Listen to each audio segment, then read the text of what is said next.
छत्रं जलोकां ददतामृतघटं चारुदोर्भिश्चतुर्भिः सूक्ष्मस्वच्छान्तिरुद्यं शुकपरिविलासनं मौलिमं भोजनेत्रं तालाम्बोदजलाङ्गं कटितटं विलसनं चारुपीताम्बराढ्यं वन्दे हनुमन्तलिङ्गं निखिलगजवनप्रौढनामाङ्गिरीनं संस्कृते ज्ञानस्य परम्परायाः मूल्यमस्ति। अद्यतन कार्यक्रमे वयं सर्वे संस्कृत भाषायाः सौन्दर्यं महत्त्वं परम्परां च अनुभवितुं शक्नुमः। एतस्मिन् पुण्यकाले सर्वे एकत्रम् आगतवन्तः। अयं महोत्सवः हर्षजनकः अस्ति। पुनरपि सर्वेषां सुस्वागतम्। इदानीम् अहं स्वागत प्रास्ताविकार्थम् अस्माकं प्राचार्य प्राध्यापक महोदयम् आह्वयामि। धन्यवाद। नमो नमः सर्वेषाम्। आदरणीय गुरुंना वंदन करून सद्गुरूंना स्मरून मी आजच्या कार्यक्रमाचं स्वागत प्रस्तावित करत आहे।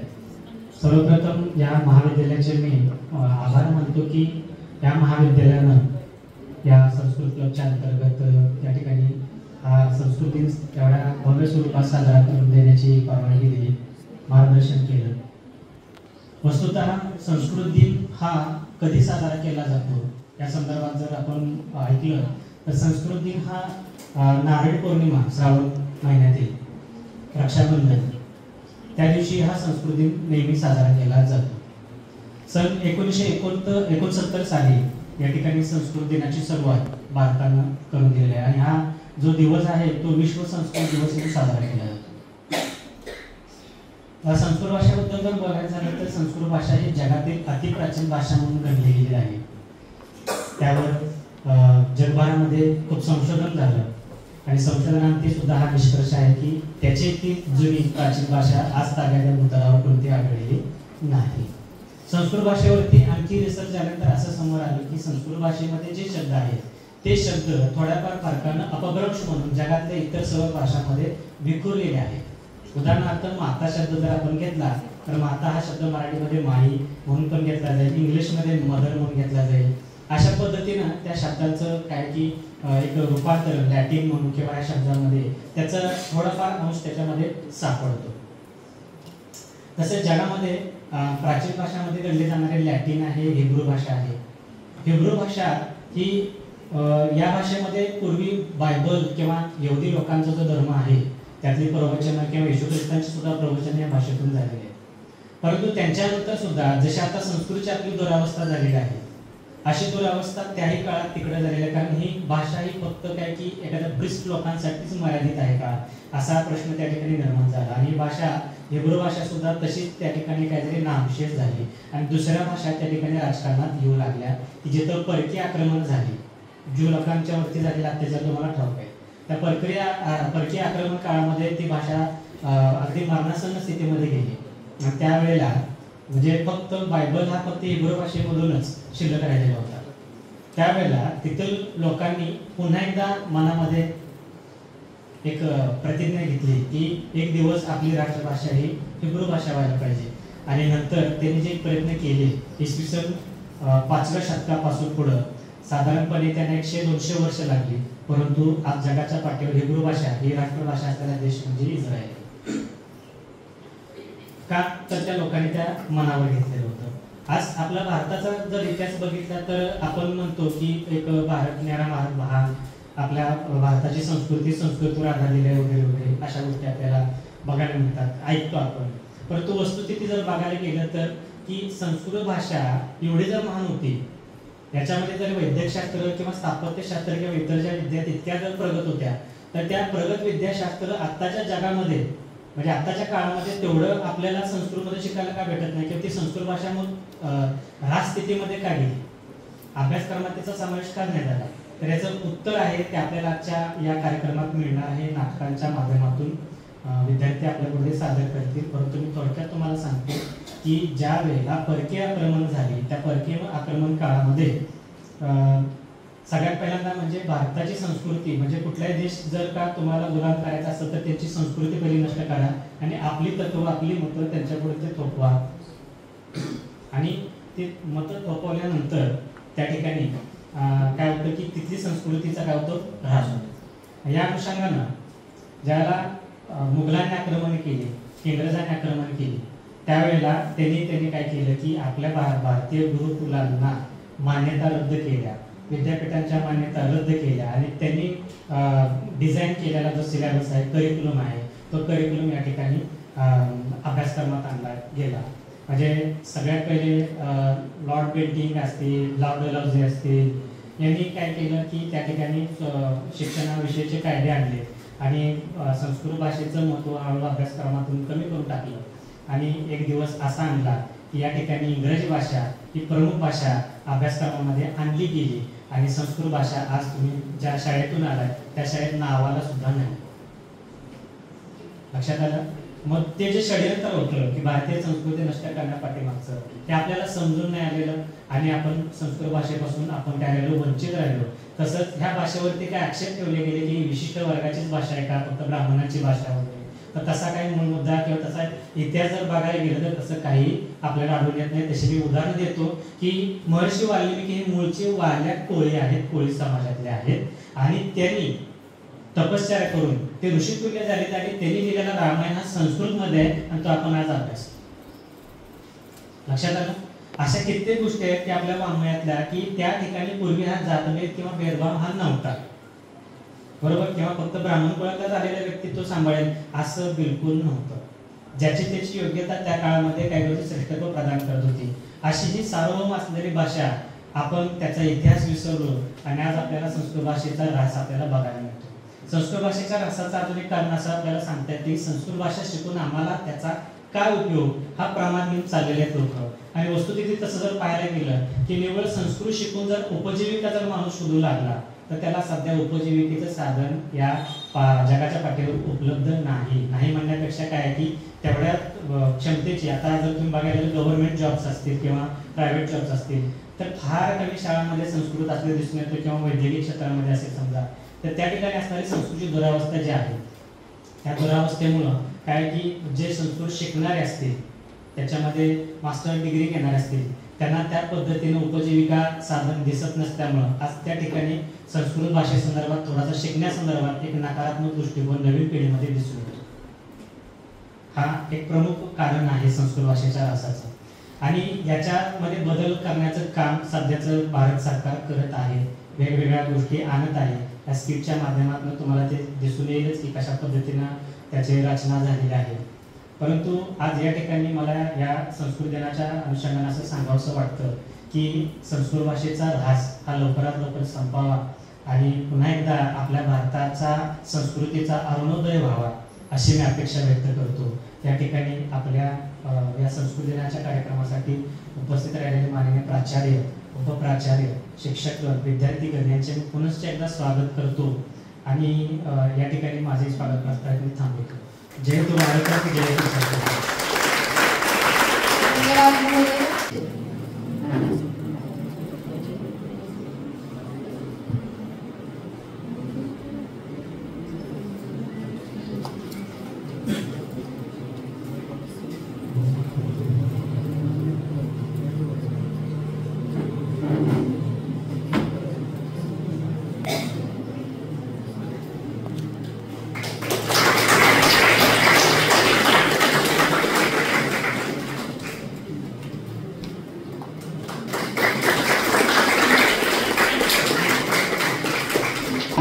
इदानीम् अहं संहिता विभाग प्रमुख वैद्य प्रशांत शिर्के महोदय प्रार्थये यत् अस्माकम् उपप्राचार्य वैद्य खरात महोदयस्य सत्कारं कुरु इति.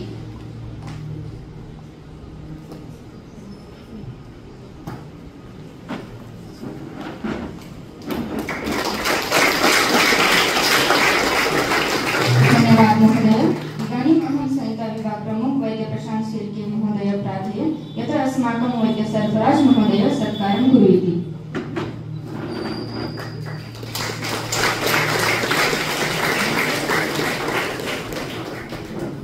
थोरात महोदय प्रार्थे यत अस्माकं संहिता विभाग प्रमुख वैद्य प्रशांत शिर्के महोदयस्य सत्कारं कुर्वन्ति।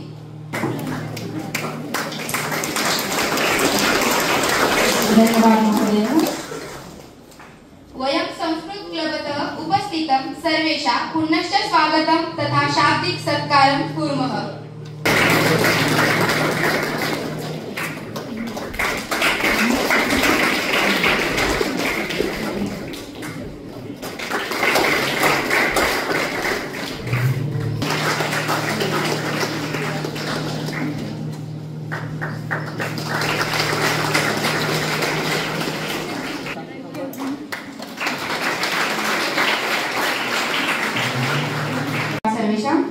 इदानीम् अस्मिन् संस्कृतिदिवसे विविध गुणदर्शन कार्यक्रमः भवति। अतः विघ्ननिवारणार्थं प्रभु गणेशं वन्दामहे। वक्रतुण्ड महाकाय सूर्यकोटि समप्रभ निर्विघ्नं कुरु मे देव सर्वकार्येषु सर्वदा। सर्वकार्याणां शुभारम्भे वयं शृणुमः गणेशस्तोत्रं। सादरकरति अस्ति प्रणाली कानडे। श्री गणेशाय नमः। नारद उवाच प्रणम्यं शिरसा देवं गौरीपुत्रं विनायकं भक्तावासस्मरे नित्यम् आयुकामार्थसिद्धये। प्रथमं वक्रतुण्डं एकदन्त द्वितीयकं तृतीयं कृष्णपिङ्गाक्षं गजवक्त्रं चतुर्थकं लम्बोदरं पञ्चमश्च षष्ठं विकटमेव च सप्तं विघ्नराजेन्द्रं धूम्रवर्णं तथाष्टनं नवम भालचन्द्रशं दशम तु विनायकम् एकादश गणपति द्वादशं तु गजाननं द्वादशैतानि नामानि त्रिसन्ध्या पठेन्नर न च विघ्नं भयतस्य सर्वसिद्धि करो प्रभु। विद्यार्थी लब्धे विद्या धनार्थी लब्धे धनं पुत्रार्थी लब्धे पुत्रं मोक्षार्थी लब्धे गतिं। जपे गणपति स्तोत्रं षडम्भिर्मास फलं लभेत सवस्त्रेण सिद्धिं च लब्धे नात्र संशया। अष्टभ्यो ब्राह्मणेभ्यश्चो लिखित्वायं समर्पयेत तस्य विद्या भवेत् सर्वा गणेशस्य प्रसादता। इति श्री नारद पुराणे संकटनाशन गणेश स्तोत्रम संपूर्णम्। धन्यवाद प्रणाली।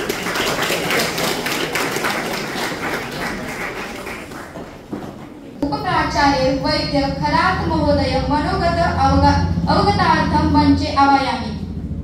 सर्वप्रथम संस्कृत दिवसाच्या शुभाशया।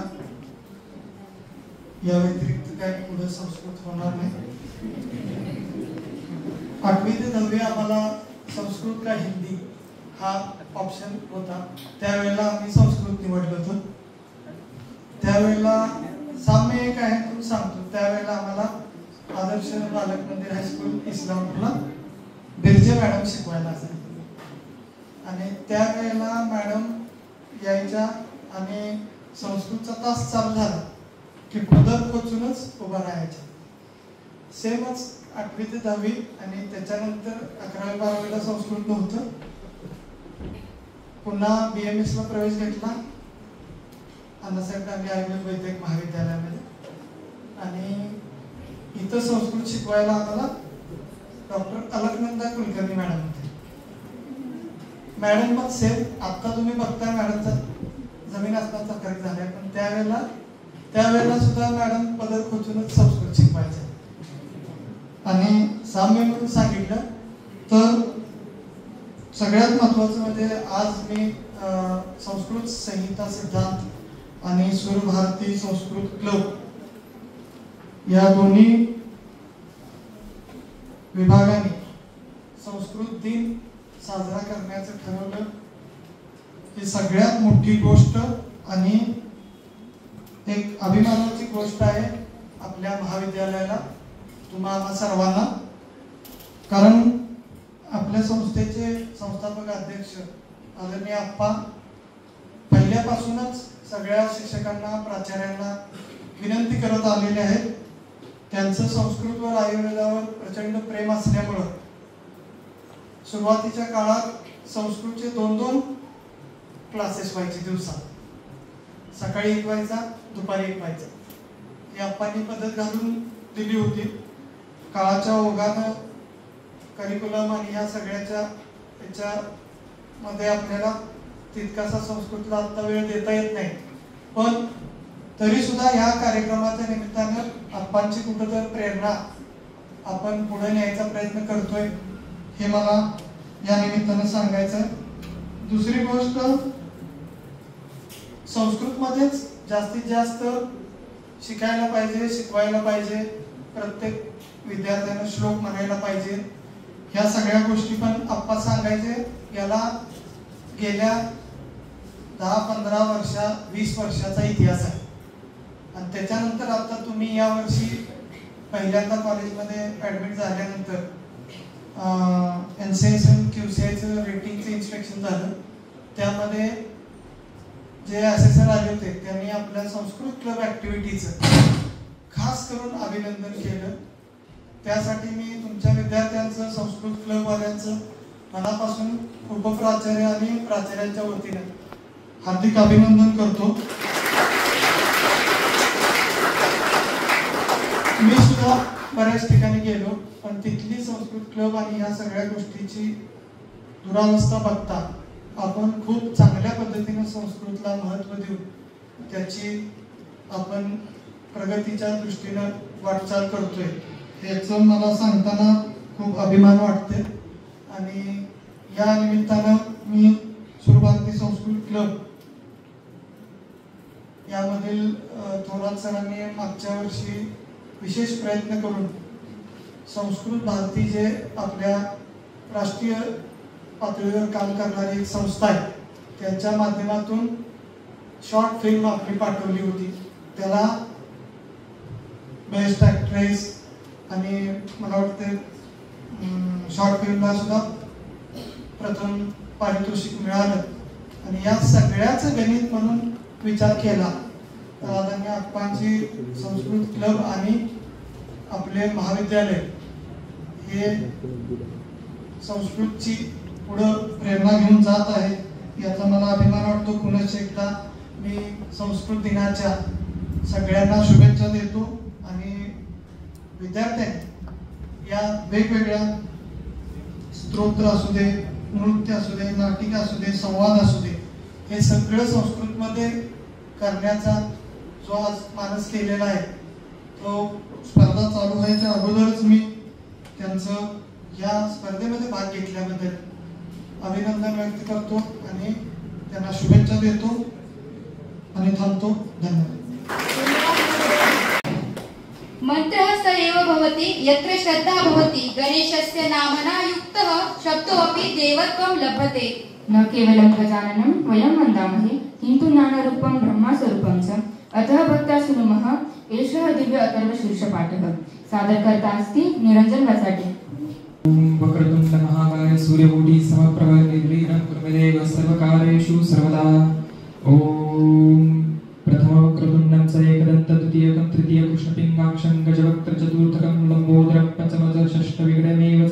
सप्तम विघ्नराजेन्द्र धूम्रवर्ण तथाष्टकं नवमं श्रीभालचन्द्रं दशमतु विनायक एकादश गणपति द्वादश गजाननः द्वादशैतानि नामानि त्रिसैत्यपठैर्नरः न च विघ्नभयं सर्वसिद्धिकरं प्रभो. विद्यार्थी लभते विद्याधनार्थी लभते धनं पुत्रार्थी लभते पुत्रमोक्षार्थी लभते गतिमा. जगद्गणपति स्तोत्रं षड्ब्रह्मासेतुं लभते संवत्सरेण सिद्धिः लभते. नात्र संशय अष्टभ्य परमलिखित्वा समर्पयेत् तस्य विद्याभयस्तर्वा गणेशस्य प्रसादतः. इति श्रीनारायणपुराणे संकर्षणाशनं नाम. ओम भद्रकर्णेभिः शृणुयाम देवाः भद्रपश्यमाक्षभिर्यजत्राः. स्थिरैर्यष्टुवासस्तनूभिः वैषम्यदेवहितं यदायुः. ओम स्वस्ति न इन्द्रो वृद्धश्रवाः स्वस्ति न नाक्षर्य अरिष्ठनेमि स्वस्ति न बृहस्पतिर्दधातु. ओम शांति शांति शांति. ओम प्रथम नमस्ते गणपते त्वमेव प्रत्यक्षं तत्त्वमसि त्वमेव केवलं कर्तासि त्वमेव केवलं धर्तासि त्वमेव केवलं हर्तासि त्वं साक्षात् आत्मासि नित्यं रूतं वच्मि सत्यं वच्मि अवत्वमाम् अववक्तारम् अवश्रोतारम् अवधातारम् अवदातारम् अवदातारम् सर्वतो मा पाहि पाहि समन्तात् त्वं ज्ञानमयो विज्ञानमयोऽसि सर्वं जगदिदं तत्त्वो जायते सर्वं जगदिदं तत्त्वस्तिष्ठति सर्वं जगदिदं त्वयि प्रत्यति त्वं भूमिरापो नलो नीलो नभः त्वं चत्वारि वाक्पदानि त्वं गुणत्रयातीतः त्वं देहत्रयातीतः त्वं कालत्रयातीतः त्वं मूलाधारस्थितोऽसि नित्यं त्वं शक्तित्रयात्मकः त्वं ब्रह्म त्वं विष्णुस्तत्त्वम् इन्द्रस्तत्त्वं वायुस्तत्त्वं चन्द्रमास्तत्त्वम् अग्निस्तत्त्वं ब्रह्मा भूभर्म गणादिपूर्वं चायवनादि तदनन्तरम् अनुस्वारः परत्तरः तद्धेन्दुलसितः तारेणुरुद एतत्तवमनुस्वरूपं गकार पूर्वरूपम् अकारो मध्यमरूपम् अनुस्वार श्रान्तरूपं बिन्दुत्तरूपं नादसन्धानं सहितसन्धिः सैषा गणेशविद्या गणकऋषि निश्चत्रदायत्री छन्दं गणपति देवता ॐ गणपतये नमः एकदन्ताय विघ्नहे वक्रतुण्डाय धीमहि तन्नो दन्ती प्रचोदयात् एकदन्तचतुर्हस्तं पाञ्चमकुशधारिणः रथसवरदं हस्तैर्भीर्भानमूषकध्वजं तत्कलम्बोदरं शूर्पकर्णकं तत्कवाससमरकगन्धानुदित्पाङ्ग तत्कपुष्पैः सुपूजितं भक्तानुकम्पिनं देवं जगत्कारम् उच्चतम् अविर्भूतं च षष्ठोदौ प्रकृतेः पुरुषात् परम् एवं ध्यायति यो नित्यं स योगी योगिनां वरः नमो वरदपदये नमो गणपतये नमो प्रथमपदये नमस्तेस्तु लम्बोदराय कंदकाय विघ्ननाशिने शिवसुताय श्रीवरदमूर्तये नमो नमः एतदर्थवर्षेक्षं योधिते स ब्रह्मा भूयाय कल्पते स सर्वविघ्नैर्न बाध्यते स पञ्चमहापापात् प्रमुच्यते सायमध्यानो दिवसरूपं प्रापं नाशयति प्रातर्ध्यानो रात्रिपूतं प्रापं नाशयति सर्वत्राध्यानो विघ्नो भवति धर्मार्थकाममोक्षं च विन्दति यदमर्थशिष्यं शिष्याय न देयं यो यदि मोहाद्यसति स पापीयान् भवति सहस्रावर्तनात् यं यं कामवधिते तं तमनेन साधयेत अनेन गणपतिर्विंशति स वाग्मी भवति चरित्रा मनुष्येण जपति स विद्यावान् भवति इत्यर्थं वाक्यं ब्रह्मादया वरदं विद्यात् न विभेति कदाचनेति स सर्वविद्भवति स सर्वविद्भवति ॐ भद्रकर्णेभिः शृणुयाम देवाः भद्रपश्यमाक्षभिर्जत्राः स्थिरैर्गष्टुवासस्तनूभिः वैशेमदेवहितं यदायुः ॐ स्वस्ति न इन्द्रो वृद्धश्रवाः स्वस्ति न नाक्षर्यो अरिष्ठनेमि स्वस्ति न बृहस्पतिर्दधातु ॐ शान्ति शान्ति शान्तिः धन्यवाद निरंजन। नृत्यं न केवलं देवगीतक्रिया एषा अस्ति चित्तस्य भक्तिसञ्चारिका यदा अङ्गे अङ्गे गणेशस्य स्मरणं जायते तदा एतत् नृत्यं वन्दनारूपं भवति। अधुना नृत्यप्रस्तुति भवति गणेशवन्दना भक्तिपूर्वं नृत्यसादृश्यं यत्र भक्तिरसः पदे पदे प्रसरति। सादर करत्या संधिः नेहा वन्वे अनुष्का फुले इरा शीते परिजा पवार स्थिती अनारसे प्रियंका सुर्वे ऋतुजा पटाळे।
गणनायकाय गणदैवताय गणाध्यक्षाय धीमहि गुणशरीराय गुणमण्डिताय गुणेशानाय धीमहि गुणातीताय गुणाधीशाय गुणप्रविष्टाय धीमहि एकदन्ताय वक्रतुण्डाय गौरीतनयाय धीमहि गजेशानाय भालचन्द्राय श्रीगणेशाय धीमहि एकदन्ताय वक्रतुण्डाय गौरीतनयाय धीमहि गजेशानाय भालचन्द्राय श्रीगणेशाय धीमहि गानचतुराय गानप्राणाय गानान्तरात्मने गानोत्सुकाय गानमत्ताय गानोत्सुकमनसे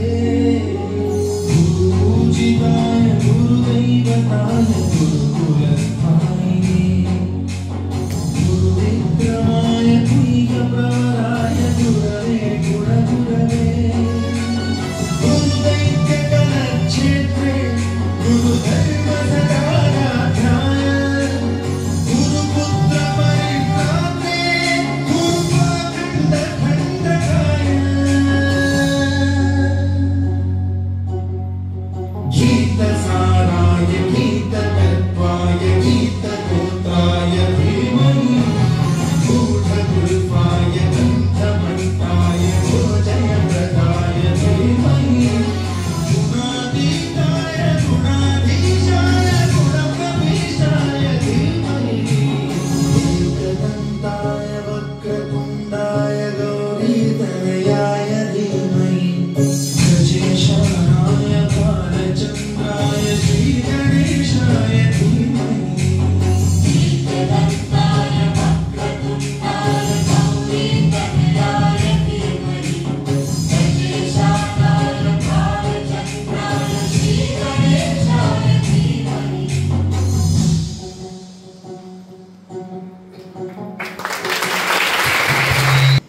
धन्यवाद सर्वेषां मनस्पर्शकं नृत्यं दृष्ट्वा गणेशलीलायाः सुन्दरं दर्शनम् अभवत् श्रद्धया रसेन च पूर्णम् एतत् नृत्यं हृदयम् आचलयत् या लक्ष्मीः शुभदाश्रीः या शान्तिपूर्णा मनोहरा या भक्तानां समृद्धिदा सा लक्ष्मीः पूजते। श्रीं ह्रीं क्लीं महालक्ष्मे नमः। एषः बीजमन्त्रः सम्पदाम्बुलं भवति। आगच्छतु सस्वरं शृण्वः एतत् पावनस्तोत्रं सादरकरत्या सन्ति नेहा राठोड, वैष्णवी शिंदे, मृणाल कोथळे, कोमल मिशाळ, शरयू हंकारे। नमस्तेस्तु महामाये श्रीपीठे सुरपूजिते शङ्खचक्र गदाहस्ते महालक्ष्मी नमोस्तुते। नमस्ते गरुडारूढे कोलासुरभयङ्करी सर्वपापहरे देवी महालक्ष्मी नमोस्तुते। सर्वज्ञे सर्ववरदे सर्वदुष्टभयङ्करी सर्वदुःखहरे देवी महालक्ष्मी नमोस्तुते। सिद्धिबुद्धिप्रदे देवी मुक्तिमुक्तिप्रदायिनी मन्त्रमूर्ते सदा देवी महालक्ष्मी नमोस्तुते। आद्यन्तरहिते देवी आद्यशक्ति महेश्वरी योगजे योगसम्भूते महालक्ष्मी नमोस्तुते। स्थूलसूक्ष्म महारौद्रे महाशक्ति महोदरे महापापहरे देवी महालक्ष्मी नमोस्तुते। पद्मासनस्थिते देवी परब्रह्मस्वरूपिणी परमेशी जगन्मातर महालक्ष्मी नमोस्तुते। श्वेताम्बरधरे देवी नानालङ्कारभूषिते जगत्स्थिते जगन्मातर महालक्ष्मी नमोस्तुते।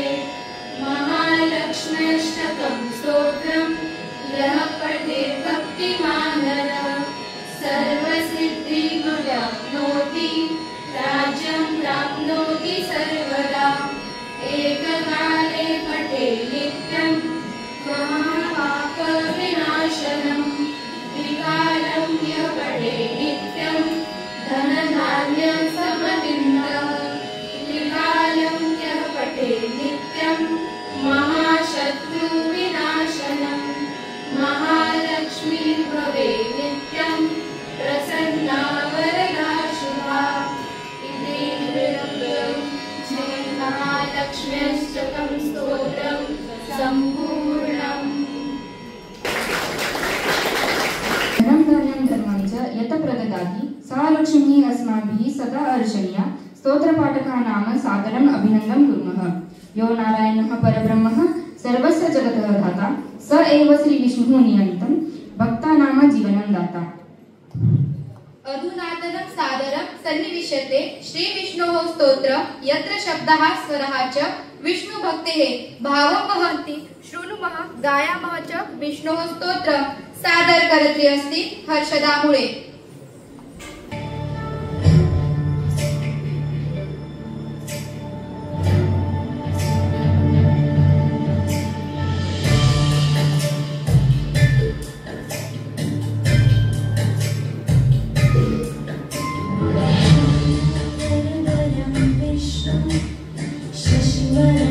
चतुर्भुजं प्रसन्नवदनं ध्याये सर्वविघ्नोपशान्तये।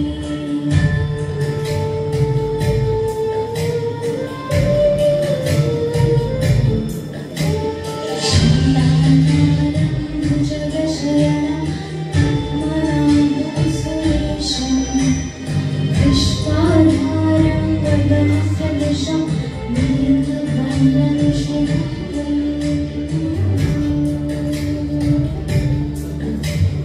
लक्ष्मीकान्तं कमलनयनं योगिविज्ञानगम्यं वन्दे विष्णुं भवभयहरं सर्वलोकैकनाथं वन्दे विष्णुं भवभयहरं सर्वलोकैकनाथम्।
पाहुती नेहा राठोड.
या देवी सर्वभूतेषु शक्तिरूपेण संस्थिता नमस्तस्यै नमस्तस्यै नमस्तस्यै नमो नमः.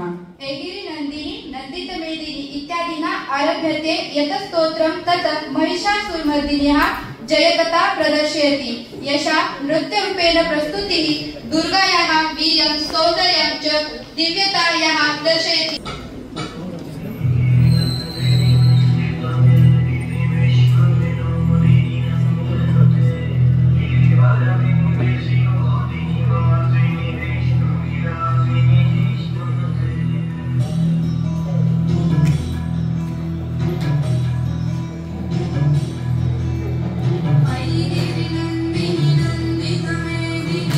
Shut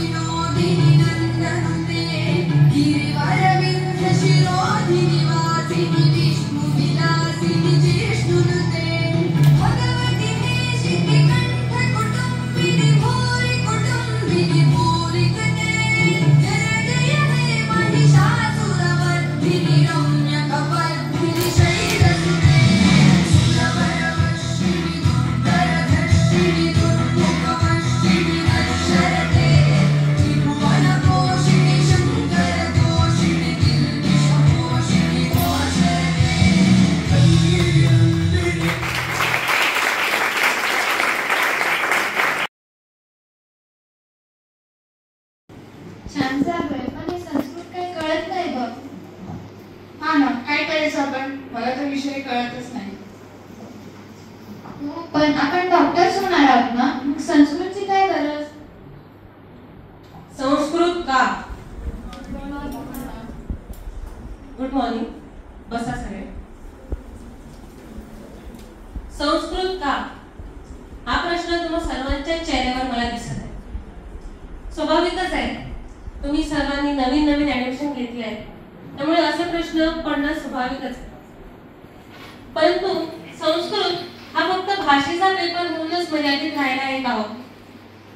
पेपर द्यायचा, पास व्हायचं आणि संस्कृत सुटलं, एवढेच संस्कृतचं महत्व मर्यादित आहे का? संस्कृत भाषा ही आपल्या प्राचीन संस्कृतीशी कशी जोडलेली आहे हे तुम्हाला माहिती आहे का? येस मॅम, संस्कृत भाषा व आपल्या प्राचीन भारताचा काय संबंध होता? बसा, सांगते. एखादी भाषा ही त्या प्रांताची व त्या काळाची ओळख असते, ती त्या काळाचं प्रतिनिधित्व करत असते. आपल्या भारताची प्राचीन भाषा ही संस्कृत होती. आपले पूर्वज हे फार विद्वान होते. गणितीय क्षेत्र, विज्ञान, वैद्यकीय क्षेत्र या सर्वांचे त्यांना फार ज्ञान होते. आणि याचं कारण म्हणजे गुरुकुल शिक्षण पद्धती. गुरुकुलामध्ये विद्यार्थ्यांना सर्व प्रकारचे ज्ञान दिले जायचे व एक परिपूर्ण व्यक्तिमत्व बनवले जायचे, जे की आजच्या शिक्षण पद्धतीमध्ये मिसिंग दिसत आहे. यस मॅम, जुन्या शिक्षण पद्धतीत असं काय होतं जे आता नाहीये? बसा, सांगते. गुरुकुल पद्धत. गुरुकुल पद्धतीविषयी तुम्ही सर्व ऐकून असालच. बरं, ठीक आहे. तुम्हाला असं सांगण्यापेक्षा आपण आपल्या प्राचीन संस्कृतीशी तुम्हाला जोडण्याचा प्रयत्न करूया. चला. ही केवळ शैक्षणिक संस्था नव्हती, तर जीवनशैली घडवणारे केंद्र होते. विद्यार्थी ज्यांना शिष्य म्हटले जात असे ते गुरूंच्या आश्रमात राहून केवळ विद्या नव्हे तर विनय, आत्मशिस्त, समाजसेवा, निसर्गाशी एकरूपता शिकत असे. गुरुकुलात शिकविले जाणारे विषय व्यापक होते. वेद, उपनिषद, गणित, ज्योतिषशास्त्र, आयुर्वेद, संगीत, युद्धकला, वादविवाद आणि ध्यान. या शिक्षण पद्धतीचे सर्वात मोठे केंद्र म्हणजे नालंदा आणि तक्षशिला. चला तर आपण हे सर्व नाट्य स्वरूपात पाहूया. मानवी शरीरावर माझे जे संशोधन सुरू होते त्यातून एक गोष्ट मात्र नक्कीच लक्षात आलेली आहे की मानवी शरीर वाटते तितके सहज व सोपे नाही. त्या प्रत्येक अवयवाचा दुसऱ्याशी काही ना काही संबंध आहे. नमो नमः उपाध्यक्षांना. नमो नमः आचार्य. अद्यतन दिनस्य प्रारंभ वयं सुस्पष्ट दृष्टिकोनेन एकात्मकं कुर्युः. आपण केवळ ग्रंथ शिकवतो असे नव्हे तर आपण शिष्याच्या चारित्र्य व विचार यांचा विकास करणे हे आपले कर्तव्य आहे. आचार्यवर्य, वयम के विषया प्राध्यान्ते पाठ्यम खगोलशास्त्र, गणित विज्ञान, न्यायशास्त्र एवं आयुर्वेद. आचार्यवर्य, आपण या सत्रामध्ये प्राध्यान्त कोणते विषय शिकणार आहोत? गणित विज्ञान, खगोलशास्त्र, न्यायशास्त्र की आयुर्वेद? नालंदा हे केवळ पाठांतरासाठी नव्हे तर विवेचनासाठी आहे. शिष्यांनी न्यायशास्त्र व गणितीय विज्ञानाने बुद्धी तीव्र करावी व आयुर्वेदाने सेवा करावी. शिष्यांची एकाग्रता व शिस्तीसाठी तुमच्याकडे कोणते प्रयोजन आहे? अनुशासनं विना शिक्षणं यथा तैलं विना दीपमेव भवति, अतः अनुशासनम् आवश्यकं यथा ब्राह्मणे पूर्ते उत्तिष्ठेत. आयुर्वेदामध्ये अष्टांग योगाचे वर्णन आहे. विद्यार्थ्यांनी ध्यान आणि योगाची सूत्रे अगदी मनाने सांभाळावी. आपण केवळ आदेशाने नव्हे तर उदाहरणाने व कृतीने मार्गदर्शन करणे गरजेचे आहे. विद्यार्थ्यांनी केवळ परीक्षार्थी नव्हे तर ज्ञानार्थी बनणे गरजेचे आहे. तसेच आचार्य, जे विद्यार्थी खूप दूर आहेत त्यांना आपण विद्यालय स्थापत्य करून ज्ञान ग्रहणासाठी मदत करू शकतो. आचार्य, परदेशातून आलेल्या विद्यार्थ्यांना संस्कृत भाषा शिकणे कठीण आहे, त्याचे काय? विदेशी छात्र हा संस्कृत भाषा कथम ज्ञातुं शक्नुवन्ति. नालंदा हे विश्वगुरु आहे. आपण त्यासाठी भाषांतर करणे मावे. ज्ञानाला कोणतेही बंधन नसते. नालंदा जातीभेद, लिंगभेद, धर्मभेद मानत नाही. नालंदा हे केवळ विद्येची जागा नसून आत्मजागृतीचे स्थान आहे. संस्कृतीने संस्कृती चिराई भवति. धन्यवाद.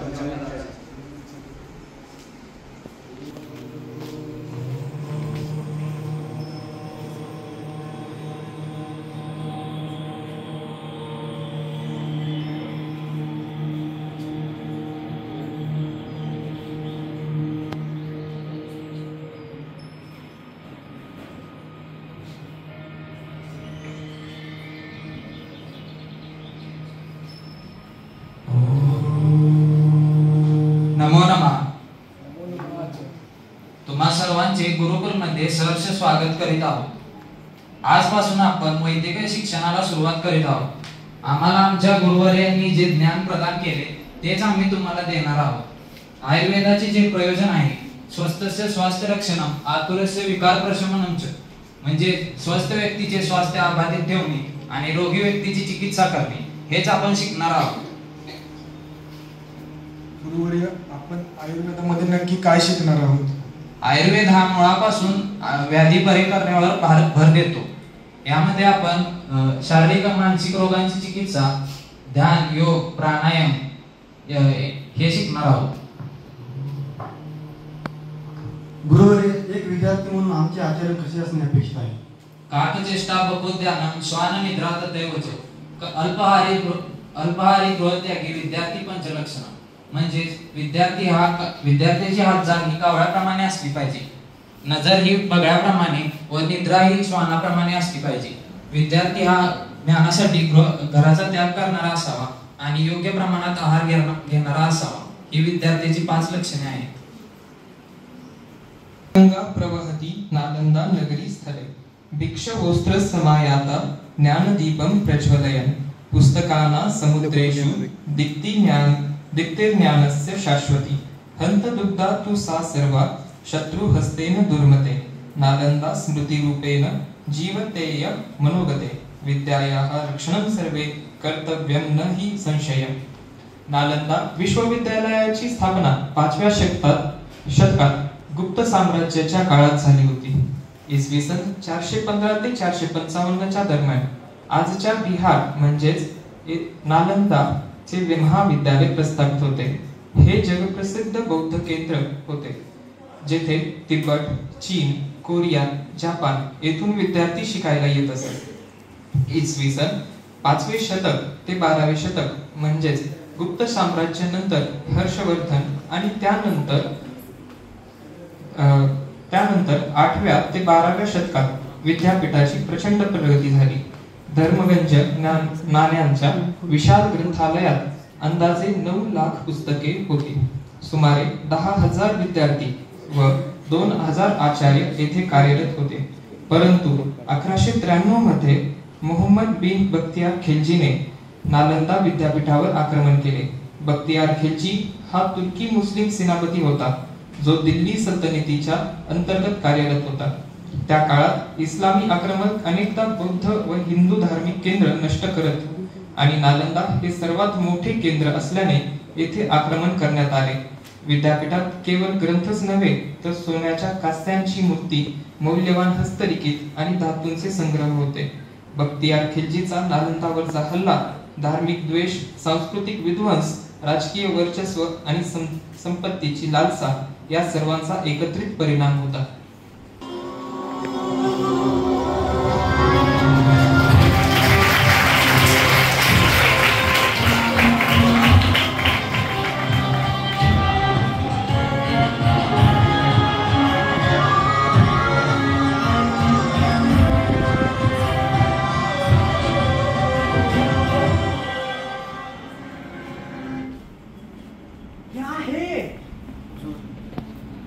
भारत का सबसे प्राचीन और प्रसिद्ध विश्वविद्यालय नालंदा, यहाँ हजारों विद्वान ज्ञान और तपस्या में लगे। ये जगह इबादत का नहीं बगावत का गढ़ बन चुकी है। हजारों हजार किताबें, क्या इन किताबों में तलवारों की ताकत है? नहीं हुजूर। मुझे किसी ऐसे इल्म की जरूरत नहीं जो हमारे खिलाफ सोचने की बगावत करे।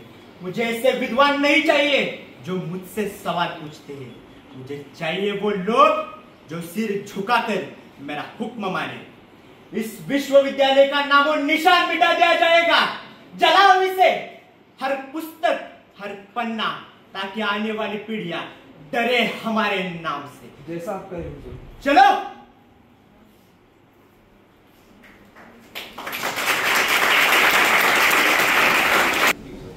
नालंदाचे धर्मगंज नावाचे जगातील सर्वात मोठे ग्रंथालय जाळले गेले। इतिहासकार म्हणतात की अनेक महिने पेटत राहिली, कारण लाखो हस्तलिखिते, ताम्रपत्रे, ताडपत्रिकेवरील लिहिलेले ग्रंथ जळत होते। असंख्य विषयांवरील अमूल्य ज्ञान कायमचे नष्ट झाले। अनेक भिक्षू व विद्वानांची हत्या झाली। ज्ञानाची परंपरा जिवंत ठेवणारे लोक संपल्याने ती परंपरा मोडली. सांस्कृतिक पारंपरिक पायाभूत रचना कोसळली.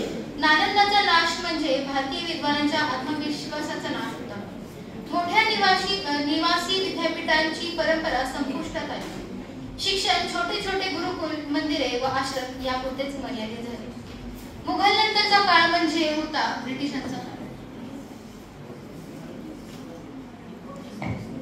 12व्या शतकात बख्तियार खिलजी नावाच्या आक्रमणाने नालंदा विद्यापीठ जाळून हजार ग्रंथ नष्ट केले. हा भारताच्या विद्यानिधीवरचा मोठा आघात होता. त्यानंतर पश्चिमात्य आले आणि इंग्रजांच्या राज्यकाळात लॉर्ड मेकॉलीने भारतीय परंपरा सोडून इंग्रजी भाषेवर आधारित पश्चिमात्य शिक्षण प्रणाली स्थापन केली. त्याच्या मते भारतीयांनी जर इंग्रजी भाषा, विचारसरणी आणि जीवनशैली स्वीकारली तर ते सहज इंग्रजी सेवक होतील. म्हणून गुरुकुल परंपरा, संस्कृत विद्या आणि स्थानिक विज्ञान काढून टाकले. ही प्रणाली स्वतंत्र विचारवंत नव्हे तर सेवक तयार करण्यासाठीच होती. मिलिटन एज्युकेशन नुसार इंग्रजी माध्यम व पाश्चात्य पद्धतीचे शिक्षण सुरू झाले. याचा परिणाम असा की भारतीय संस्कृती, इतिहास, वाङ्मय यांपासून तुटकणारा वाढला. शिक्षण रोजगार केंद्री आणि कारकून घडविणारे व परीक्षा प्रधान झाले. हस्तकला, स्थानिक उद्योग व पारंपरिक व्यवसाय कौशल्य मागे पडले. भारत मूळ संशोधन आणि चिकित्सा स्वास्थ्य प्रधान देश होता, परंतु पाश्चात्य शिक्षणामुळे तो केवळ कारकुनी आणि गुलामी इथपर्यंतच मर्यादित राहिला. तुम्ही कधी विचार केला आहे का की आज जर गुरुकुल पद्धतीने शिक्षण सुरू असते तर आज भारत कुठल्या उंचीवर जाऊन पोहोचला असता? आपण सर्वांना ठाऊक आहे की डॉक्टर बाबासाहेब आंबेडकर हे भारतीय घटनेचे शिल्पकार, थोर समाज सुधारक आणि विद्वान होते. परंतु अनेक जणांना ठाऊक नाही की त्यांनी संस्कृत भाषेचे महत्त्व ओळखले होते. विद्येनेव मुक्ती प्राप्यते. बाबासाहेबांचे असे म्हणणे होते की शिक्षण हाच खरा मुक्तीचा मार्ग आहे आणि संस्कृत हे त्या मार्गातील एक सामर्थ्यशाली दार आहे. चला तर हेच नाट्य स्वरूपामध्ये पाहूयात.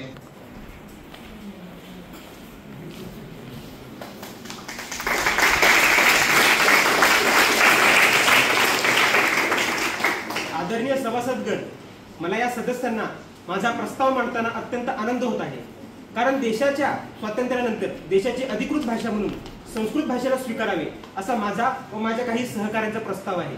देशाच्या राज्यकारभाराच्या सुरुवातीच्या 15 वर्षाच्या कालावधीमध्ये आपण हिंदी भाषेचा निश्चित वापर करू, परंतु त्या कालावधीमध्ये आपण संस्कृत शिकावी, ती विकसित करावी व संपूर्ण देशभरामध्ये तिचा विस्तार करावा.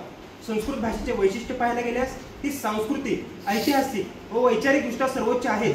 शिवाय आपल्या देशातील सर्व भाषांची ती मूळ भाषा आहे.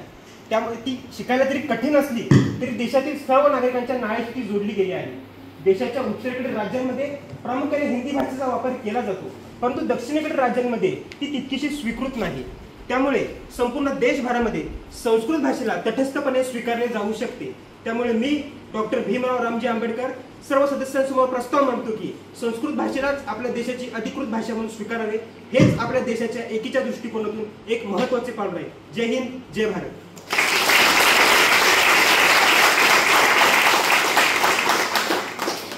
मी लक्ष्मीकांत मैत्र. संस्कृत भाषा हीच आपली राष्ट्रभाषा व्हावी या प्रस्तावास मी माझा अनुमोदन देत आहे. याच कारण असे की संस्कृत भाषा हीच आपल्या प्राचीन ज्ञानाचा संस्कृत भाषेमुळेच आपण आपल्या प्राचीन ज्ञानाचा पुन्हा उलगडा करू शकू. त्यामुळे संस्कृत भाषा हीच आपली राष्ट्रभाषा व्हावी या प्रस्तावास मी माझा पाठिंबा देत आहे. जय हिंद, जय भारत. प्रवास होता. शिक्षणाची पारंपरिक आणि सांस्कृतिक सुरुवात ते रास, तिच्या रासाचे कारण आणि त्यानंतर पुन्हा तिला रुजू करण्यात झालेले अथांग प्रयत्न. आज अनेक लोक जुन्या परंपरा पद्धतींना मानतात तर अनेक जण विरोध देखील करतात. येथे कोण चुकीचे आणि कोण बरोबर हा प्रश्न नक्कीच नाहीये, परंतु येथे का चुकीचे आणि का बरोबर असा आहे. तर हे समजून घेण्यासाठी विद्यार्थ्यांची एक छोटीशी वादविवाद संवाद पाहणार आहे. तर आता आपण संस्कृत भाषेचा संपूर्ण इतिहास पाहिला. प्राचीन काळापासून ते आतापर्यंत संस्कृत भाषेचे होणारे इव्हॉल्युशन आपण पाहिले। या फ्लॅशबॅक मधून संस्कृत भाषेच्या महत्त्वाचा अनुभव तुम्हाला आलाच असेल। तर आता आपण एक काम करूया, आपल्या क्लासमध्ये एक छोटासा टास्क घेऊया, ठीक आहे? एक छोटीशी डिबेट आपण घेऊया आणि त्याचे 2 गट पाडूया, मुलींचा एक गट व मुलांचा एक गट।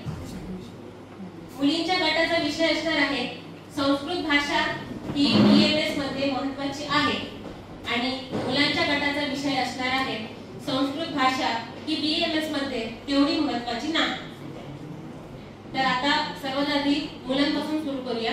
मुलांनी आपली मतं मांडायची आहेत। आपण इथे BMS ला ऍडमिशन घेतले आहे, म्हणजे अर्थात आपण इथे डॉक्टर होण्यासाठी आले आणि संस्कृत हा तर भाषेचा विषय आहे, मग आपल्याला संस्कृत शिकायची काय गरज? बरोबर आहे। आता यावर मुलींचं काय प्रत्युत्तर असेल? संस्कृत भाषा ही प्राचीन ग्रंथाशी जोडलेली आहे। आपल्याला जर त्या ग्रंथामधील ज्ञान घ्यायचे असेल तर संस्कृत भाषा आपली नीव आहे। संस्कृतच्या श्लोकांमधील रहस्य उलगडण्यासाठी संस्कृत भाषा येणे आवश्यक आहे। मुलींनी बरोबर मुद्दा मांडलाय की जे श्लोकांचे ज्ञान आहे ते आपल्याला संस्कृत भाषा समजल्यावर मिळणार। तर मुलांचं परंतु श्लोकांचा अर्थ तर आपल्या पुस्तकामध्ये उलगडून दिलेला आहे, मग संस्कृत शिकणे का आवश्यक आहे? मुलांनी एकदम बरोबर पॉइंट पकडलाय।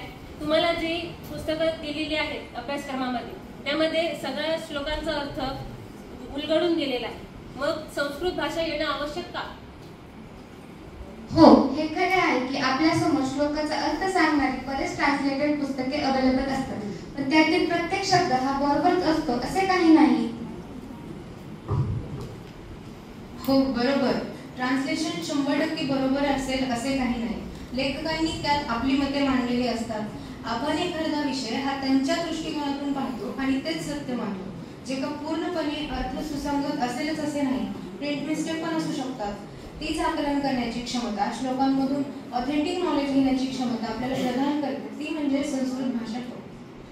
मुलींनी अगदी टेक्निकल पॉइंट मांडलेला आहे की पुस्तकांमध्ये प्रिंट मिस्टेक सुद्धा असू शकतात। मग आता मुलं यावर काय प्रत्युत्तर देतील? पण जे कॉन्व्हेंट स्कूल मधून शिकून आले त्यांना तर संस्कृत शिकायला फार आवड जाईल आणि सध्याच्या जगात तर इंग्रजी भाषेलाच खूप प्राधान्य दिले जाते, मग आपल्याला संस्कृत भाषा शिकायची काय गरज?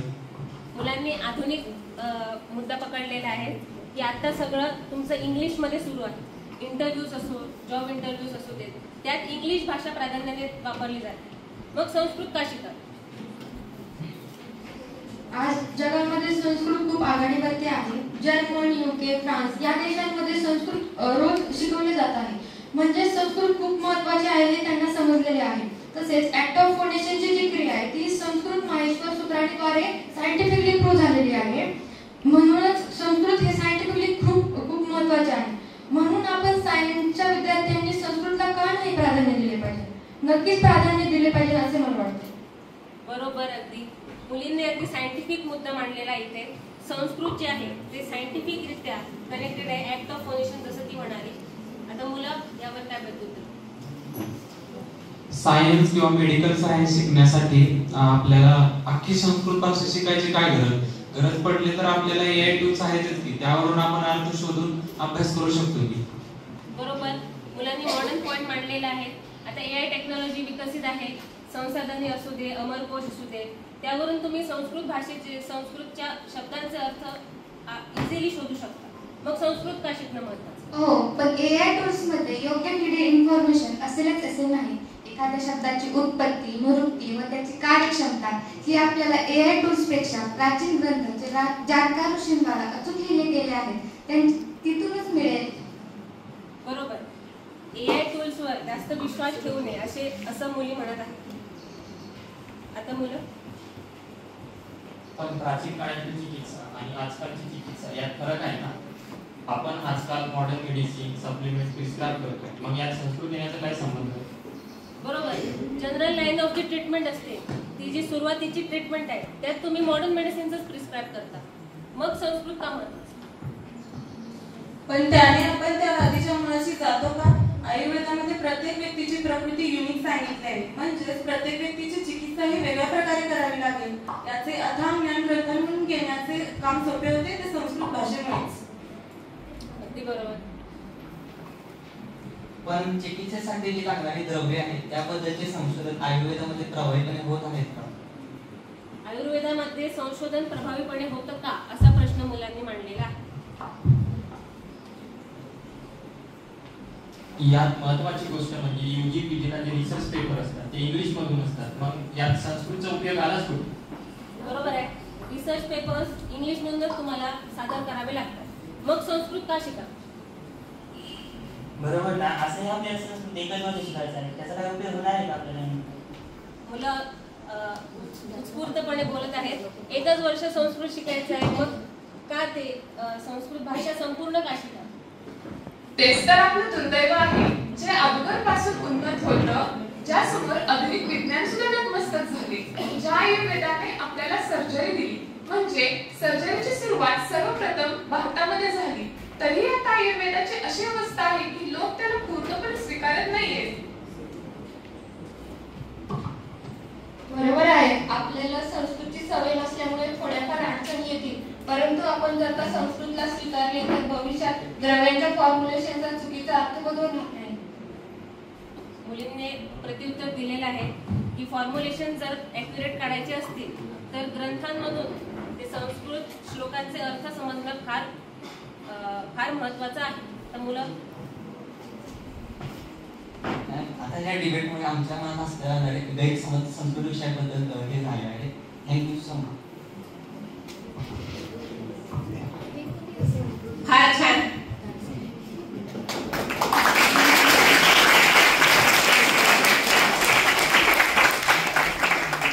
फार छान. सर्वांनी आपली मतं फार उत्कृष्टरित्या मांडली. संस्कृत विषयी असणारा तुमचा दृष्टिकोन माझ्या लक्षात आला. जसं आता संस्कृती म्हणाली ही संस्कृत भाषा ही आपल्यासाठी नवीन आहे, त्यामुळे थोड्याफार अडचणी यात येतील. परंतु आपल्याला एवढे गृहीत धरायचे आहे की संस्कृतचे आपल्याला एवढे ज्ञान यावे की त्यात लपलेले जे वैश्विक ज्ञान आहे ते जाणून घेऊन आपण त्याचा चिकित्सेमध्ये उपयोग करू शकतो.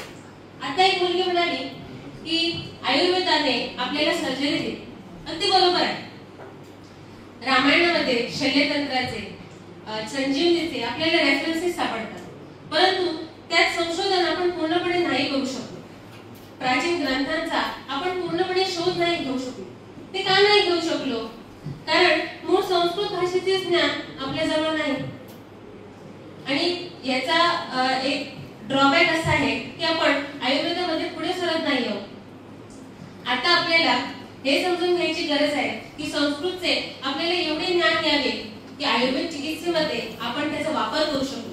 PG UGच्या संशोधनामध्ये आपण त्याचा वापर करू शकतो. आयुर्वेदाला पुढे नेऊ शकतो.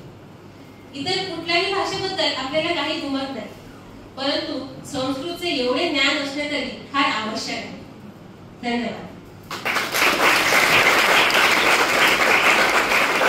नामस्मरणं शरीरं मनः च आत्मा सर्वं रक्षति. रामरक्षा स्तोत्रं विश्वासस्य श्रद्धया च अमूल्य कवचः अस्ति. अधुनातनं सादर प्रस्तुत्यते श्रीराम रक्षा स्तोत्र यत् महर्षिणा बुद्ध कौशिकेन विरचितं. शृण्वः पावनं रक्षण रूपं च स्तोत्र श्रीराम रक्षा स्तोत्र सादर करती अस्ति माधवी देशपांडे. श्री गणेशाय नमः. अस्य श्रीराम रक्षा स्तोत्र मंत्रस्य बुद्ध कौशिक ऋषिः श्री सीतारामचंद्रो देवता अनुष्ठुप् छन्दः सीता शक्ति श्रीमद् हनुमान कीलकम् श्रीरामचंद्र प्रीत्यर्थे राम रक्षा स्तोत्र जपे विनियोगः. अथ ध्यानम् ध्यायेत् जानुबाहु धृतशरधनुषम् बद्धपद्मासनस्थं पीतं वासोपसानं नवकमलदल स्पर्धिनेत्रं प्रसन्नं वामाङ्कारूढ सीता मुखकमलमिल लोचनं नीलदाभं नानालङ्कारदीप्तं दधतमुरुजटा मण्डनं रामचन्द्रम् इति ध्यानं चरितं रघुनाथस्य शतकोटिप्रविस्तरम् एकैकमक्षरं पूसा महापातकनाशनं ध्यात्वा नीलोत्पलश्यामं रामं राजीवलोचनं जानकी लक्ष्मणोपेतं जटामुकुटमण्डितं सासीतून धनुर्बाणं पाणिं नक्तं चरान्तकं स्वलीलया जगत्त्रातु माविर्भूतमजं विभुं राम रक्षां पठेत् प्राज्ञा पापग्नि सर्वकामदां शिरो मे राघवः पातु भालं दशरथात्मजा कौसल्येयो दृशो पातु विश्वामित्रप्रियश्रुति घ्राणं पातु मखत्राता मुखं सौमित्रिवत्सलः जिह्वा विद्यानिधि पातु कंठं भरतवन्दितः स्कन्धौ दिव्यायुधः पातु भुजौ भग्नेशकार्मुकः करौ सीतापतिः पातु हृदयं जामदग्निजितौ मध्यं पातु खरध्वंसी नाभिं जाम्बवदाश्रयः सुग्रीवेशकटिः पातु शक्तिनी हनुमत्प्रभु उरूरगुप्तमः पातु रक्षकुलविनाशकृत जानुनी सेतुकृत् पातु जङ्घे दशमुखात्मकः पादौ विभीषण श्रीदा पातु रामोऽखिलं वपु एतां रामबलोपेतां रक्षं यः सुकृती पठेत् स चिरायु सुखी पुत्री विजयी विनयी भवेत् पातालभूतलव्योम चारिणं छद्मचारिणं न द्रष्टुमपि शक्तास्ते रक्षितं रामनामभिः रामेति रामभद्रेति रामचन्द्रेति वा स्मरन् नरो न लिप्यते पापै भुक्तिं मुक्तिं च विन्दति जगज्जयित्रेकमन्त्रेण रामनाम्नाभिरक्षितं यः कण्ठे धारयेत् तस्य करस्था सर्वसिद्धियः वज्रकण्मरनामेकं यो रामकवचं स्मरेत् अव्याहतज्ञ सर्वत्र लभते जयमङ्गलम् आदिष्टवान्यता स्वप्ने राम रक्षामि मां हरा तथा लिखितवान् त्रत्ता प्रबुद्धो बुधकौशिकः आरामः कल्पवृक्षाणां विरामः सकलापदाम् आभिरामस्त्रिलोकानां राम श्रीमान् सनः प्रभु तरुणौ रूपसम्पन्नौ सुकुमारौ महाबलौ पुण्डरीकविशालाक्षौ चिरकृष्णाजिनाम्बरौ फलमूलाशिनौ दान्तौ तापसौ ब्रह्मचारिणौ पुत्रो दशरथस्येतौ भ्रातरौ रामलक्ष्मणौ शरण्यौ सर्वसत्त्वानां श्रेष्ठो सर्वधनुष्मतां रक्षकुलनिहन्तारौ त्रायेतां नो रघुत्तमो आतसजधनुषा विशुस्पृशा वक्षया शुगनी संज्ञसंज्ञिनौ रक्षणाय मम रामलक्षणाय मग्रता पति सदैव गच्छतां सन्नद्धकवची खड्गी चापबाणधरो युवा गच्छन् मनोरथोऽस्माकं घ्राणं पातु स लक्ष्मणं रामो दाशरथी शूरो लक्ष्मणानुचरो बली काकुत्स्थपुरुषपूर्ण कौसल्येयो रघुत्तमः वेदान्तवेदो यज्ञेशः पुराणपुरुषोत्तमः जानकी वल्लभ श्रीमान् प्रमेय पराक्रमः इत्येतानि च मे नित्यं मद्भक्तश्रद्धयान्वितः अश्वमेधाधिकं पुण्यं साम्राज्ञोक्ति न संशयः रामं दूर्वादलश्यामं पद्माक्षं पीतवाससं स्तुवन्ति नाभिर्दिव्येन ते संसारिणो नरः रामं लक्ष्मणं पूर्वजं रघुवरं सीतापतिं सुन्दरं काकुत्स्थं करुणार्णवं गुणनिधिं विप्रप्रियं धार्मिकं राजेन्द्रं सत्यसन्धं दशरथतनयं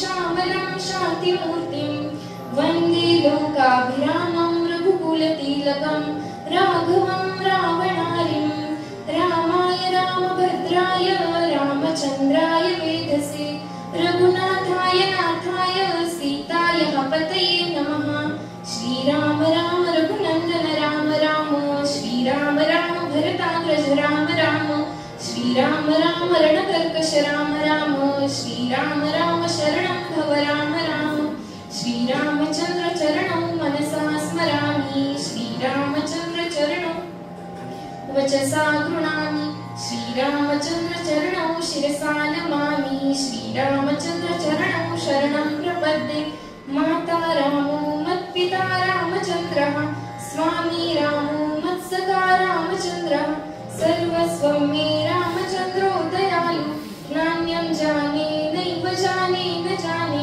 दक्षिणे लक्ष्मणो यस्य वामे च जनकात्मजः पुरतो मारुतिर्यस्य तं वन्दे रघुनन्दनं लोकाभिरामं रणरङ्गधीरं राजीवनेत्रं रघुवंशनाथं कारुण्यरूपं करुणाकरं तं श्रीरामचन्द्रं शरणं प्रपद्ये मनोजवं मारुततुल्यवेगं जितेन्द्रियं बुद्धिमतां वरिष्ठं वातात्मजं वानरयूथमुख्यं श्रीरामदूतं शरणं प्रपद्ये पूजन्तं राम रामेति मधुरं मधुराक्षरम् आरुह्य कविताशाखां वन्दे वाल्मीकिकोकिलम् आपदामपहर्तारं दातारं सर्वसम्पदां लोकाभिरामं श्रीरामं भूयो भूयो नमाम्यहम् भर्जनं भवबीजानाम् अर्जनं सुखसम्पदाम्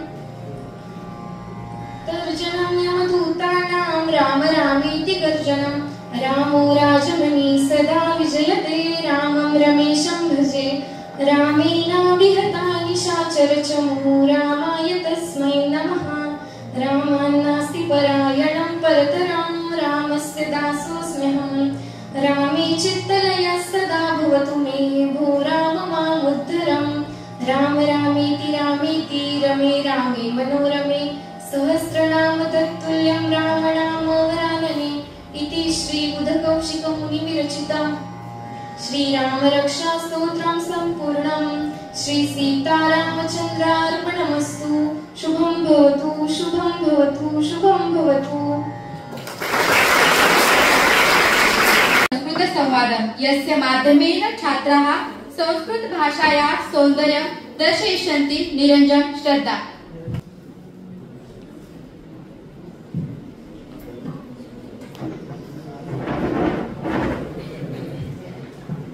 नमो नमः वैद्यवर्या। नमो नमः। भवतः नाम किम्? मम नाम निरञ्जनः। भवतः आयुः कियती अस्ति? मम आयुः 22 वर्षाणि। किं कारणेन आगतः अस्ति? मम शरीरदुर्बलम् उदरगौरव क्षीरशूलः अनिद्रा च पीड्यन्ते। भवतः आहारविहार कथं भवति? यथेष्ट भोजनं करोमि समयः न निश्चितः व्यायामं न करोमि। अतः रोगकारणानि एव। प्रथम भवतः नाडी परीक्षा।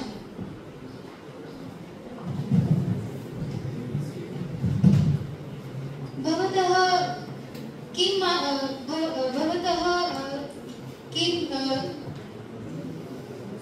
किं मासे अभवत्? जन्म किं मासे अभवत्? मम जन्मः जनवरी मासे हेमन्त ऋतु अभवत्। श्वासं समं कुरु।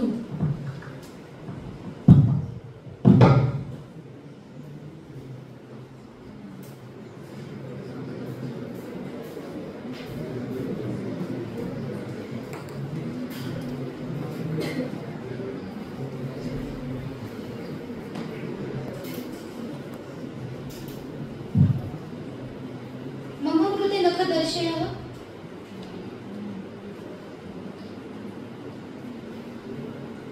इदानीं जिह्वा दर्शय।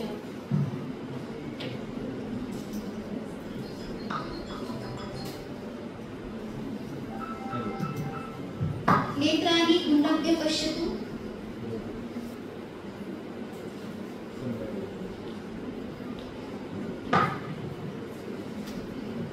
अत्र वातप्रबलः, पित्तं मध्यमं, कफः न्यूनः। तत् किं सूचयसि वैद्यवर्या? वारवृद्धो शरीरस्तब्धता, सन्धिशूलता, अशुष्कता, अनिद्रता, चञ्चलता च दृश्यते। भवतः लक्षणानि अपि तादृशानि एव। आमपि अस्ति वा? आमपि अस्ति। नाडीमध्ये गुरुत्वम् अनुभवामि। यः जाठरेण अग्निः मन्दत्वेन उत्पद्यते। किम् औषधम् आवश्यकम्? प्रथम आहारविहार परिवर्तनम् उष्ण लघु स्निग्धं भोजनं सेवनं कटु कषाय कटु तिक्त कषाय रसात्मकं भोजनं शीत गुरु तैलयुक्त आहार वर्ज्यते पेय पदार्थ के उचिता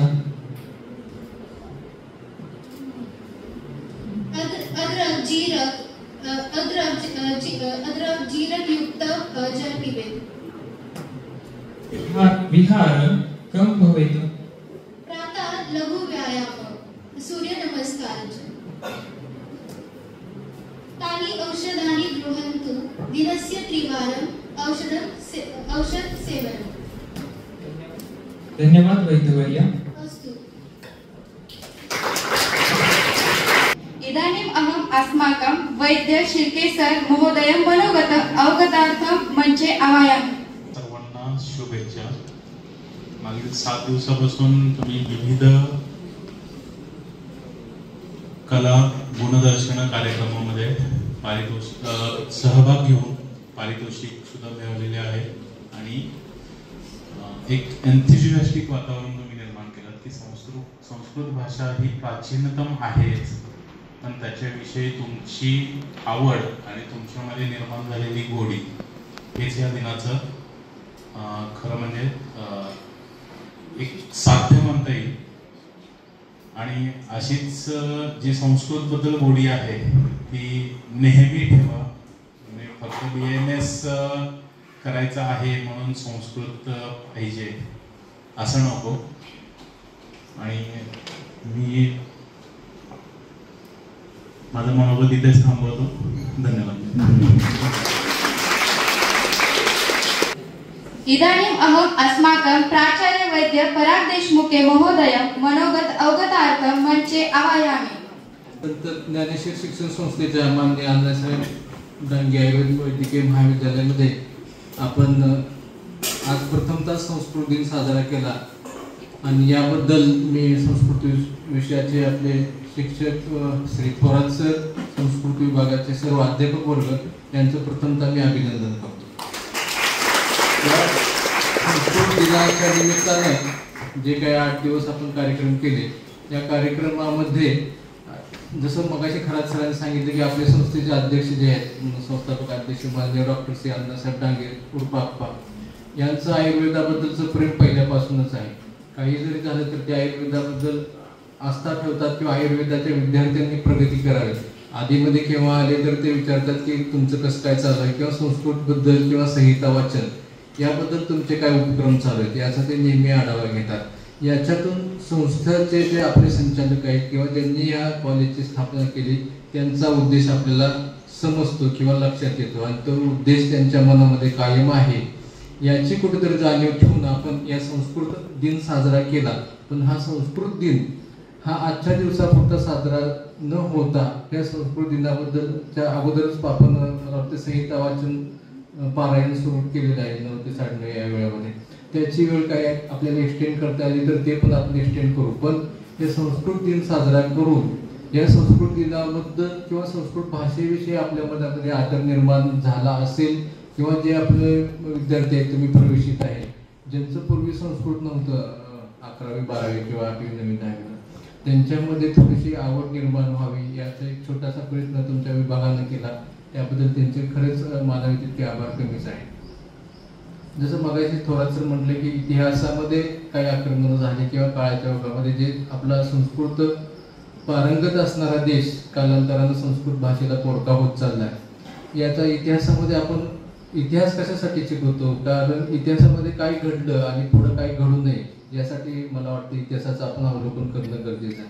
जे काय आक्रमण झाली किंवा ठराविक समाजापुरता हा विषय मर्यादित होता शिक्षण वगैरे, ह्या वादामध्ये न पडता आता आपल्या सर्वांसाठी शिक्षणाचे दारे खुले आहेत, तर त्याचा आपण किती चांगल्या प्रमाणे इथून पुढे उपयोग करून घेतो हे सगळ्यात महत्त्वाचं आहे. संस्कृतमध्ये का वाचन करायचं किंवा संस्कृत विषय काय यावं हे तुम्हाला माहिती आहे, कारण जे काय आपले आयुर्वेद शास्त्राचे ग्रंथ आहेत, ग्रंथसंपदा आहे, ज्ञान आहे, ते सगळं संस्कृतमध्ये आहे. आणि संस्कृतमध्ये असल्यामुळे त्याच्यावरती काही विविध आचार्यांनी किंवा कोणी टीका टिप्पणी केलेली आहे ते संस्कृतमध्येच आहे. एखाद्या संस्कृतमध्ये विभक्ती प्रत्येकानं मात्रा जरी बदलला तर अर्थाचा अनर्थ होतो. त्यामुळे आपण मूळ संहिताकार जे आहेत किंवा ग्रंथकार चरकाचार्य किंवा आचार्य आहेत यांना जो काही अपेक्षित अर्थ आहे हा अपेक्षित अर्थ आपल्याला न समजल्यामुळं ते संस्कृतचं ज्ञान किंवा अभ्यास नसल्यामुळं अपेक्षित अर्थ न समजल्यामुळं आपण आयुर्वेदाबद्दल आपली गोडी निर्माण होत नाही आणि पर्यायानं आपण आयुर्वेदाची प्रॅक्टिस करण्यापासून परावृत्त होतो. मग कुठंतरी थोडंसं जुजबी ज्ञान घ्यायचं आणि जीपी प्रॅक्टिस करायची आणि चरितार्थ चालवायचा. पण जीपी करत असताना एक लक्षात घ्या की काही गोष्टी कालांतरानं आपण त्या गोष्टीला कंटाळतो. मानवी स्वभाव आहे किंवा मनुष्य स्वभाव आहे, त्याच गोष्टीला कंटाळतो. तसं आयुर्वेद शास्त्रामध्ये नाही. जेवढं तुम्ही डीपमध्ये जाल आयुर्वेद शास्त्राच्या संहिता किंवा श्लोक पठण कराल त्यातला अर्थ समजून घ्याल तेवढा अधिक गोडी वाढत जाईल आणि तुम्ही कमी कष्टामध्ये अधिक अर्थार्जन ज्ञानार्जनासोबतच अर्थार्जन करून आपलं चरितार्थ चालू शकाल असं एक मला या निमित्तानं तुम्हाला खात्री द्यावीशी वाटते. आपल्या संस्थेचे संस्थापक अध्यक्ष माननीय अप्पा, संस्थेचे माननीय विश्वनाथ बापू, सचिव माननीय श्री चिमन भाऊ डांगे, आपले महाविद्यालयातील सर्व शिक्षक वर्ग, संस्कृत क्लब आणि संहिता विभाग या सर्वांचे या निमित्तानं आभार मानतो. आणि हे संस्कृत दिनाची आज पेटलेली जर तुम्ही विद्यार्थी खऱ्या अर्थानं तेवढ ठेवाल, रोज संस्कृतचं अध्ययन कराल, तुम्हाला काही एखाद्या श्लोकमध्ये अडचण असेल तर त्यावेळी शिक्षकांच्याकडे जाऊन निराकरण करून आपलं ज्ञान वृद्धिंगत कराल अशी अपेक्षा करतो. थांबवतो. धन्यवाद. आणि चरक सप्ताह याच्यामध्ये स्पेशली शौर्यची एवढी इन्व्हॉल्वमेंट जनरली मला एक्सपेक्टेड नव्हती, पण खूपच छान तुम्ही केलेले. मी स्पेशली आभार मानेन कारण सरांनी मला फक्त एकदा सांगितलं की माझी बॅच माझ्यासोबत आहे आणि खरंच तुम्ही सरांचे एवढं म्हणजे मी जेव्हापासून कॉलेजमध्ये आलो तेव्हापासून संस्कृत दिन पाहिजे, पण हा संस्कृत दिन सगळ्यात बेस्ट होता. अँकरिंग करत असताना जर आमच्याकडनं संस्कृतमध्ये बोलताना जर काही चुका झाल्या असतात तर आम्हाला माफी मिळावी याबद्दल. आणि मला असं वाटतं की खरंच थोरात सरांनी खरंच खूप छान उपक्रम राबवला आहे आणि मला तो खरंच मनापासून खूप आवडला आहे. तर थोरात सरांचे व आमच्या पूर्ण स्टाफचे म्हणजे फर्स्ट इयरच्या पूर्ण स्टाफचे मी खरंच मनापासून आभार मानते व संस्कृत क्लबचे पण आभार मानते. पण आता प्रत्यक्ष आभार मानण्यासाठी येत आहे अक्षया गोरे. नमो नमः. अद्य संस्कृत दिन कार्यक्रमस्य सफलपूर्वक आयोजनार्थ अहं सर्वेषां कृते हार्दं कृतज्ञता व्यक्तकर्तुम् इच्छामि. प्रथमम् अस्माकं प्रथम अतिथिना तथा प्रधानाचार्यस्य उपस्थित गुरुवृन्दस्य छात्रवर्गस्य च सर्वेषां हार्दिक धन्यवादः. संस्कृत भाषा केवल भाषा नास्ति, सा अस्माकं संस्कृते परम्परायां ज्ञानस्य च मूलम् अस्ति. अद्यतन कार्यक्रमः अस्य भाषायाः सौन्दर्यम् अनुभवयितुम् अवसरं प्राप्तं. कार्यक्रम सहभागीभूतांना छात्रांना विशेष अभिनंदन कुर्मि. सज्जीकरणे तंत्रसहाय्ये संचलनकार्ये च ये सहयोगं दत्तवन्तः तेषां सर्वेषां अन्तःकरणतः आभारः. यूयं श्रम स्नेह दत्तवन्तः तत् सर्वचित्ते सदा स्मरणीयं भविष्यति.